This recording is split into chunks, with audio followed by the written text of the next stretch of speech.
অনেক জয়নিতার সুপ্রভাত বন্ধুরা, সকাল সকাল আবার একটা নতুন ভিডিও নিয়ে হাজির হয়ে গেছি। এখন রেডি হয়ে গেছি, মেয়ে দুজনকে নিয়ে স্কুলে যাব আর হসপিটালে যাব ডাক্তারের কাছে।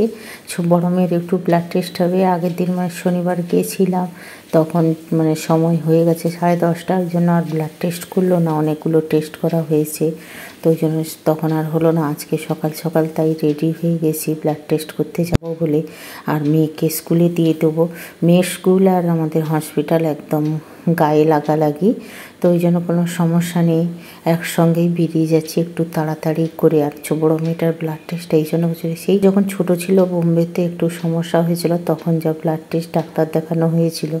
ভগবানের কৃপায় মেয়েকে এখনও দেখানো হয়নি, ডাক্তার দেখানো হয়নি। মাঝখানে ওই মাধ্যমিক দেওয়ার পরে করোনার সময় আচানক পেটে ব্যথা হলো, সেই যা ডাক্তার দেখানো হয়েছিল।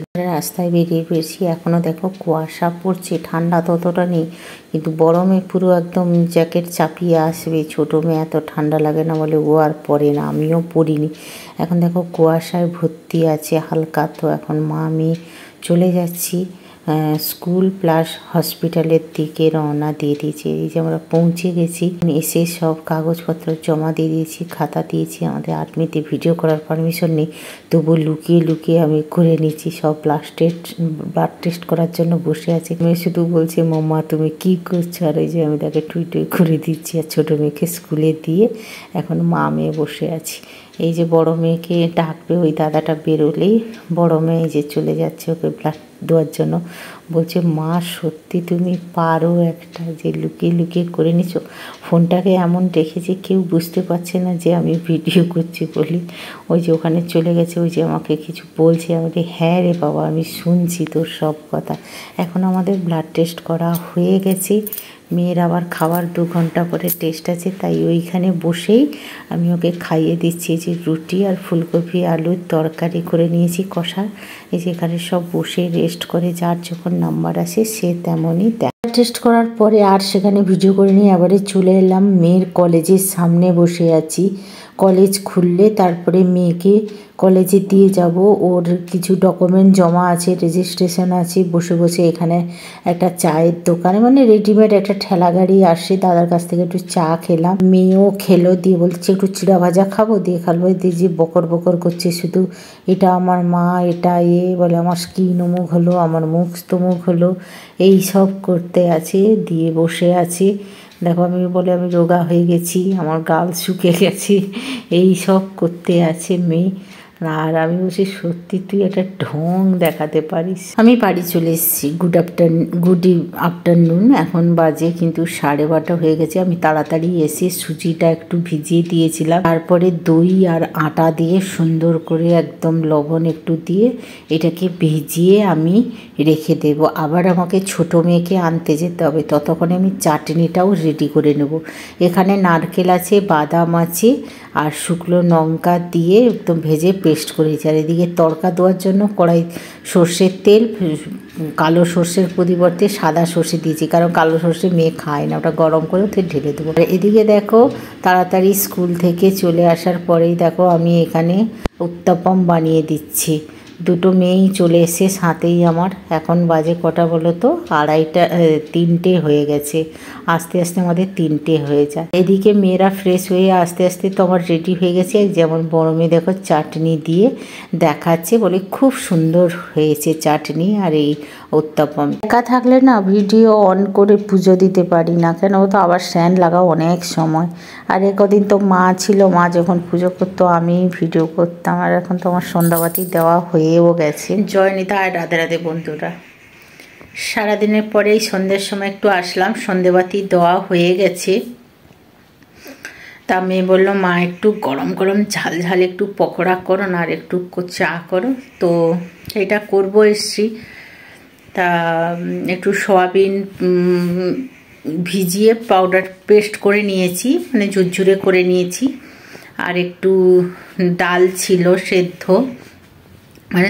তরকা ছিল, তো 1 বাটি মতন তরকা ছিল, কেউ খাচ্ছে না, তো সয়াবিন একটু বাঁধাকপি আর ওই তরকার ডাল অল্প বেসন দিয়ে ছোট ছোট করে পকোড়া করব, গুলিয়ে রেখেছি। চাটা বসিয়েছি, আমি চলো একটু কথা বলে নিই, আর এই জন্য একটু বানাবো। আর শরীর না ভালো লাগছে না, হালকা হালকা ঠান্ডা পড়েছে।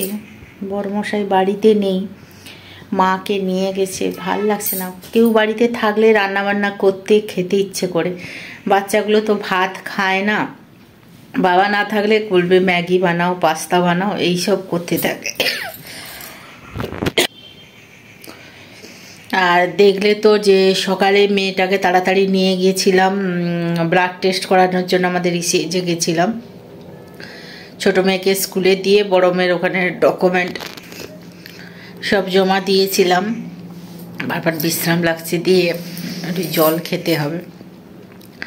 তো ওখানে ব্লাড টেস্ট করিয়ে তারপরে মেয়েকে কলেজে নিয়ে গেলাম। কলেজে গিয়েও একটু ফর্ম জমা করতে গেছিলো রেজিস্ট্রেশনের, হলো না। ওকে আবার একাডেমিতে দিয়ে বাড়ি চলে আসলাম, একটু জল খেয়ে আসলাম, পুরো হচ্ছে। দিয়ে মেয়ের ওখান থেকে নিয়ে একাডেমিতে দিয়ে বাড়ি ফিরতে ফিরতে 12:30 হয়ে গেছে। তাড়াতাড়ি এসে আমি যে কি করব, বাচ্চাগুলো সবজি রুটি কিছুই খেতে চায় না। বাবা না থাকলে বড় বাঁদরামি দেখায়, বাবা থাকলে একটু মাংস ডিম ফেম এগুলো নিয়ে আসি, হয়ে যায়। আর আমি বাচ্চাদের শুধু নিরামিষ খাওয়াই। তো কি করলাম, সুজি ছিল, সুজি আটা দই দিয়ে ভিজিয়ে রেখে দিয়েছিলাম, যে স্কুল থেকে মেয়েকে আবার 2টোর সময় ছোটো মেয়েকে আনতে যেতে হবে।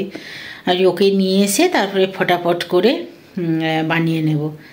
তারপরে বড় মেয়ে ফোন বড় মেয়ে আর আমরা একসাথে সব খাওয়া দাওয়া করে নেব। তো এই জন্য এইসব প্ল্যান করা ছিল। তারপরে বড় মেয়ে আমি বেরোবো, 2:30টার সময় স্কুলে গেছি। তারপরে ফোন করলো যে মা আমার ছুটি হয়ে গেছে, তুমি চলে এসো। তো ছোটোটাকে নিয়ে বড়টাকে নিয়ে একসঙ্গে বাড়ি ফিরলাম। এসে ওরা ফ্রেশ হতে গেছে, আমি তখন তাড়াতাড়ি করে যে ভিজিয়ে গেছিলাম, তাও একটু সাউথ ইন্ডিয়ান ডিশ করব বলে আমি আর টমেটো ধনেপাতা কুচি পেঁয়াজ আর দিলাম না, এমনি উত্তাপম বানিয়ে নিয়েছিলাম। চাটনি ফাটনি বানিয়ে রেডি করে রেখে গেছিলাম, আমি আসলে একটু তড়কা দিয়ে দেবো।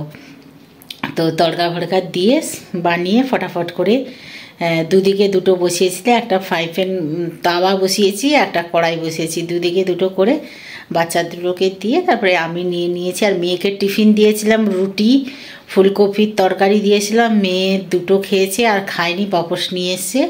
তো ওইটা একটু খেয়ে নেবো, আর 1-2টো আপ্পাম খেয়ে নিলে উত্তাপম খেয়ে নিলেই হয়ে যাবে। তো এরকম খাওয়া দাওয়া করে কমপ্লিট করে সন্ধ্যাবাতি দেওয়া হয়ে গেছে। দিয়ে এখন মেয়ে বললো মা একটু ঝাল ঝাল পকোড়া আর একটু চা করো। তো বড় বেটা পকোড়া খেতে চায় না, তেলের জিনিস এখন খেতে চায় না। ছোটোটার দেখেছি একটু গরম গরম ভাজা হলে সেই যা 1-2টো উঠিয়ে খাবে, পরে আর দিলে খেতে চায় না। তো ওই জন্য আমি চলো তাহলে গরম গরম করে ভেজে খাওয়া দাওয়া করে নেব। এখন কটা বাজছে বলো তো? এখন 8:30 বাজছে। বাজতে আমার 9টা 9:30 মতন হয়ে যাবে। তারপরে খাওয়া দাওয়া করে নেবো। রাতে আর কিছুই খাবে না, এগুলো খেয়ে নেবে। বড় মেয়ে তো আর কিছু খাবে না। আর খেতে ইচ্ছে করলে ছোটো মেয়ে বিস্কিট আছে, ওগুলো একটু খেয়ে নেবে, জল খেয়ে নিলে হয়ে যাবে। তা চলো, অনেক বক করেছি, এবার চলো পকোড়াটা বানাই, দেখাবো তোমাদের। ছিলাম যে বাঁধাকপি সয়াবিন আর ডাল তড়কা ছিল, এতে গুলিয়ে নিয়েছি। এবার একটু কাবাবের শেপ দিয়ে দিয়েছি, ওদিকে কড়াইতে তেলও দিয়ে দিয়েছি। এগুলো সব এককালীন বানিয়ে, কারণ এক হাতে ভিডিও করছি আর এক হাতে এগুলো বানাচ্ছি, তো একটু অসুবিধা হবে। এই জন্য কিছুটা বানিয়ে এই যে কড়াইতে দিয়ে দিয়েছি তেলের মধ্যে, দিয়ে এটা ভালো করে ভাজা হয়ে যাবে। আর এদিকে দেখো চাও বেশি দিয়েছি, চাটা টুকটুক করে ফুটছে। আমি অনেক সময় চাটাকে বানাই। এরপরে দেখো সমস্ত আমার রেডি হয়ে গেছে। একটু মুড়ি নিয়েছি, পাঁপড় ভাজা করেছি, 2টো মধ্যে কুচিয়ে একটু পেঁয়াজ দিয়ে দিয়েছি, বড়া দিয়ে দিয়েছি। এইবারে আমার রাতে খাওয়া দাওয়া কমপ্লিট হয়ে যাবে। মুড়ি আর চা আর পকোড়া খাওয়ার পরে তো আর রাত্রে আমরা কেউ খাইনি।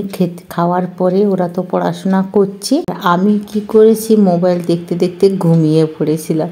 তারপরে বড়মশাই মেয়েকে ফোন করেছে, ছোটো মেয়েকে, যে তোরা এখনও খাওয়া দাওয়া করিসনি? বলে না। বলেনি যে সন্ধ্যার সময় এত কিছু খেয়েছি, না খেলেও চলবে, এই এত রাত হলো খাওয়া দাওয়া করিসনি? তারপরে উঠে পড়ে মেয়ে এসে ডাকলো, মা 12টা বেজে গেছে, বাবা বলছে খেতে যা। তুই তো বলতে পারতিস যে আমরা আর খাবো না। বললাম তুই কি কিছু খাবি? বলে না খাবো না, তুমি যদি বিস্কুট একটু আছে তো দাও। তো বিস্কুট খাচ্ছে। তো আজকের মতন tata, bye bye, good night, শুভরাত্রি। আবার একটা নতুন ব্লগে দেখা হচ্ছে। আমার অবস্থা দেখেছো, পুরো যেন ভূতের মতন লাগে।